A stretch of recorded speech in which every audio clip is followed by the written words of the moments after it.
ada di tengah-tengah kita, lebih utama dari segala sesuatu. Memiliki kekuatan iman. Tetapi berkatalah ibu anak itu, demi Tuhan yang hidup dan demi hidupmu sendiri, sesungguhnya aku tidak akan meninggalkan engkau. Lalu bangunlah Elisa dan berjalan mengikuti perempuan itu. 2 Raja-Raja 4 ayat 30. Sahabat Iktus yang dikasihi Tuhan, hidup adalah sebuah perjalanan iman, dimulai saat kita percaya dan menerima Yesus sebagai Tuhan dan Juru Selamat. Selanjutnya, kita akan menjalani pasang surutnya kekuatan iman kita. Ini bukan tentang keselamatan, tetapi bagaimana kita mempercayai Tuhan sepenuhnya dalam perjalanan hidup kita tiap-tiap hari. Kita akan belajar dari seorang perempuan yang tidak diketahui namanya, tetapi mendapat sebutan sebagai seorang perempuan Sunem, sesuai dengan tempat tinggalnya di kota Sunem. Perempuan Sunem ini adalah seorang wanita yang terpandang, sangat kaya, menikah dengan seorang yang lebih tua daripadanya, dan ia tidak mempunyai anak.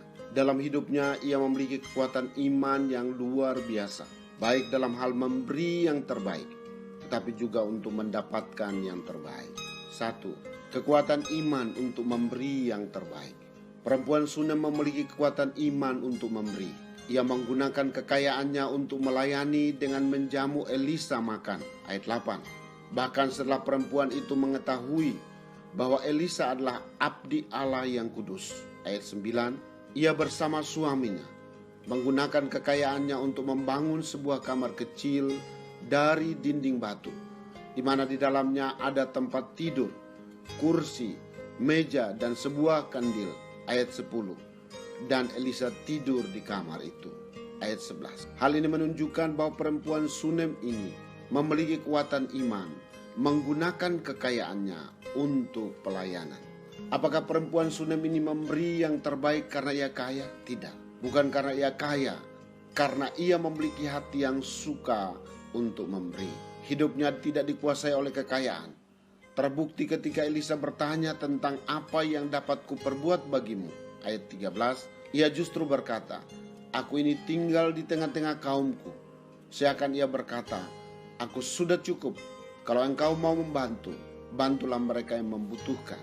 Meskipun perempuan Sunem ini berkata bahwa dirinya telah cukup dengan semua kekayaan yang dimilikinya, namun Tuhan tahu apa yang terbaik yang dibutuhkannya. Dalam ayat 14 sampai ayat 17, Tuhan memberikan anak sesuai dengan apa yang dirindukannya, meskipun tidak terucapkan. Berilah yang terbaik, maka Tuhan akan menyediakan yang terbaik bagimu. 2. Kekuatan iman untuk mendapatkan yang terbaik. Perjalanan iman perempuan Sunem ini tidak berhenti di sana. Kali ini Tuhan membawanya pada tingkat iman yang lebih lagi dalam hal mempercayai Tuhan. Pertama, perempuan Sunem mengalami situasi yang sangat berat baginya, yaitu anak satu-satunya yang diberikan Tuhan kepadanya meninggal setelah mengalami sakit di bagian kepala. Ia tidak pernah meminta anak, Tuhan yang memberikannya. Tetapi setelah ia menikmati sukacita dan kehadiran anak dalam keluarga, anak itu malah mati. Ayat 18 sampai 19. Tindakan perempuan Sunem dalam situasi sulit menunjukkan kekuatan iman. Ia berkata kepada suaminya, jangan khawatir. Ayat 23. Juga ketika ia datang kepada Elisa, ia mempercayai Tuhan sepenuhnya. Demi Tuhan yang hidup, sesungguhnya aku tidak akan meninggalkan engkau. Ayat 30. Tuhan menghidupkan anak itu dari kematian melalui Elisa. Ayat 38. Perempuan Sunem mendapatkan yang terbaik dari Tuhan, dan ia mengambil sikap menyembah Allah. Ayat 39. Kedua, pasal 8 ayat 1 sampai 6 mencatat ketika Tuhan memberi penghukuman kepada bangsa Israel dengan masa kelaparan selama 7 tahun. Perempuan Sunem mengalami langkah iman untuk cepat mengungsi dan menyingkir ke negeri Palestina. Padahal ada konsekuensi dari kepindahannya selama 7 tahun, yaitu ia kehilangan rumah serta ladangnya. Ketika kembali dari pengungsian, raja telah mendengar tentang perempuan yang murah hati itu, sehingga ia mengabulkan permintaannya untuk mendapat kembali tanah dan kekayaannya. Bahkan raja juga memberikan seluruh hasil ladang yang dihasilkan selama 7 tahun. Sahabat Iktus menggenggam kekayaan untuk diri sendiri, menunjukkan betapa kikir dan egoisnya kita. Ternyata kita perlu beriman untuk berani memberi yang terbaik sebagai pelayanan kita kepada Tuhan. Memiliki kesukaan untuk memberi yang terbaik hanya dimungkinkan jika kita memiliki cara pandang yang benar terhadap harta kekayaan. Apa yang ada pada kita adalah milik Tuhan, dan kita hanyalah penata layan. Saya bersyukur karena semakin hari saya semakin mengenal Tuhan dan mengalaminya. Tuhan menginginkan pertumbuhan iman saya melalui semua ujian yang diizinkannya untuk saya alami. Belum mendapat apa yang diinginkan ataupun yang sudah didapat diambil kembali, merupakan cara Tuhan mengasah iman saya dan menjadikannya kuat. Saya percaya bahwa di atas semuanya, Tuhan telah menyediakan yang terbaik untuk saya. Sahabat Iktus yang dikasihi Tuhan, dengan cara apa Tuhan melatih kekuatan iman saya? Apakah langkah iman yang sedang atau telah saya jalani dalam perjalanan hidup saya?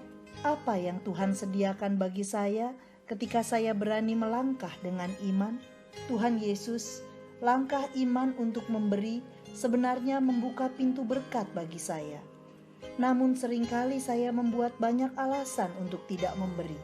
Padahal semua itu hanya untuk menutupi sikap egois saya dan rasa kikir yang berlebihan. Saya mau mulai atau berkomitmen kembali untuk memberi apa yang ada pada saya sebagai pelayanan saya kepada Tuhan. Saya ingin mewarnai hari hidup saya dengan lompatan-lompatan iman, bahwa saya semakin mempercayaimu setiap hari. Saya tidak takut tentang hidup saya, karena Engkau telah menyediakan segala sesuatunya. Amin.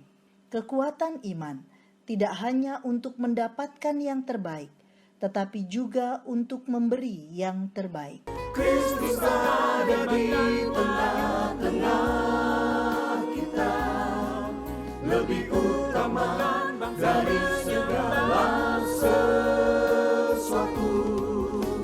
Kristuslah yang harus ku beritakan hingga datang